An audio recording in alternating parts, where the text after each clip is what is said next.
Sir నేను London వెళ్ళాను. లండన్‌లో I used to go. NHS చూశాను. నాకు చాలా ఇన్‌స్పైర్ కలిగింది. అరే! ఇట్లా నా కంట్రీలో ఎందుకు ఉండదా?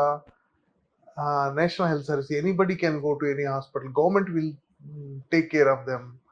ఇట్లా ఎప్పుడవుతుందా ఇండియా అనిపించింది. మనకి మీరు ఇందాక చెప్పినట్టు ఆరోగ్యశ్రీలో కొంత కవరేజ్ వచ్చింది. అట్లా కాకుండా ఎవ్రీవన్, ఎందుకంటే మనిషికి బేసిక్ కావాల్సింది ఏంటంటే హెల్త్ ఫస్ట్, ఎడ్యుకేషన్. ఆ రెండు గవర్నమెంట్ సపోర్ట్ చేయగలిగితే now India is a 4th largest economy and striving for third పొజిషన్కి వెళ్ళాలి, ఇంకా 1కి వెళ్ళాలి, 2 వెళ్ళాలి. ఇంత బాగా వెళ్తుంది ఇండియా. అది చేయగలమా? ఎన్హెచ్ఎస్ లాంటి తేగలమా ఇండియాలో? Why are we not able to do that? అంటే ఇప్పుడు ఇక్కడ 2 థింగ్స్ అండి. ఒకటి ఇందాక నేను చెప్తూనే ఉన్నా కదా, కంపారిజన్స్ అండ్ ఎక్స్పెక్టేషన్స్. మీరు మళ్ళీ ఫిలసాఫిక్గా వస్తున్నారు. ఇక్కడ వాళ్ళ పాపులేషన్ చాలా తక్కువ. వాళ్ళు very advanced people, understand people, knowledge people, civic sense వాళ్ళు ఉన్నాయి. అక్కడ ఈరోజు ఎంఆర్ఐ చేయాలి అంటే వాడు ఎవడన్నా సరే 6 నెలలు పట్టుద్ది, వెయిట్ చేయాలి. నువ్వు నీ రీప్లేస్మెంట్ చేయాలంటే 2 సంవత్సరాలు పట్టుద్ది. ఏ రోజైతే నేను చెప్పిన ఎన్ని వస్తే అవన్నీ కూడా ఇక్కడ పెట్టచ్చు.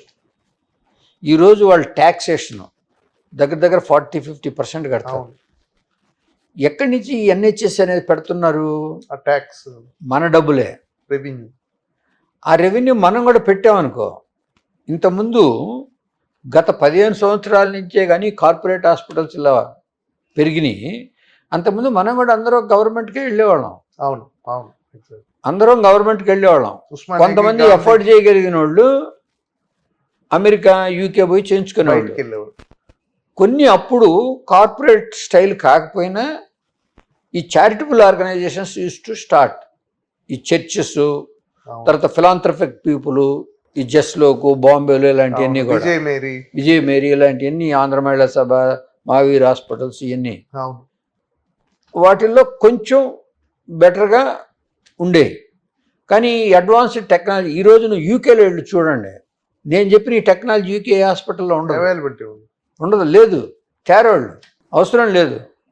వాళ్ళకి సివిక్ సెన్స్ ఉంది. నాకు ఇప్పుడు ఈరోజు ఉంటే ఉంది 2 సంవత్సరాలని నేను వెయిట్ చేయగలనని. మనం ఇక్కడ ఒక రోజు పోయి చూడలేదు 2 సంవత్సరాలు అంటే తెల్లారి పేపర్లో వచ్చేస్తుంది, నేను 2 సంవత్సరాలు వెయిట్ చేయాల్సి వస్తుంది, ఏం గవర్నమెంట్ ఇది అని.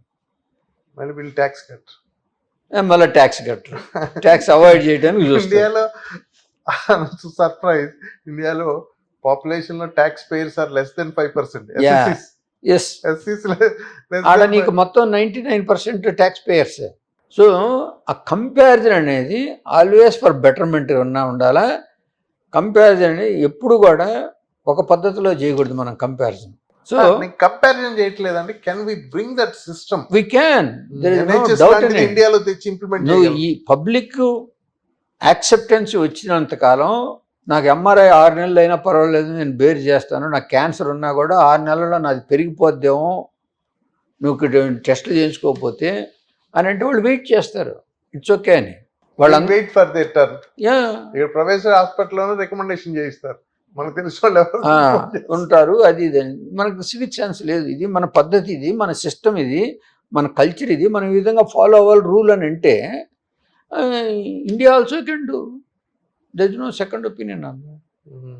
ఐ విష్ నాకు లండన్ వెళ్ళినప్పుడల్లా చూస్తే అనిపిస్తుంది ఇట్లా ఇండియాలో కూడా ఎప్పుడు వస్తుంది మెడిసిన్. దానికన్నా బెటర్ సిస్టమ్ అండి మనది.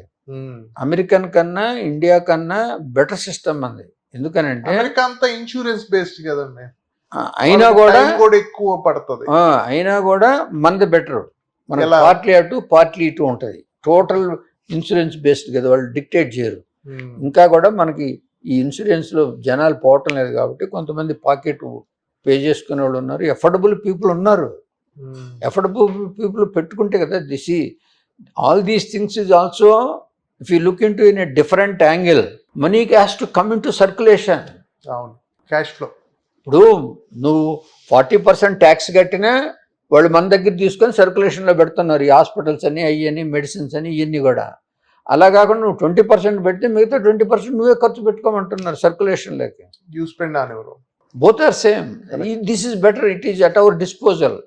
I have a choice to go where I want. Yeah. I can choose a doctor. There is no choice. You can't go to any doctor whom you like. They will assign. You have to go to there. Whoever is there, you have to treat. That's it. Choice ఉండదు. Choice ఉండదు. Because somebody is paying, where is the question of choice for you?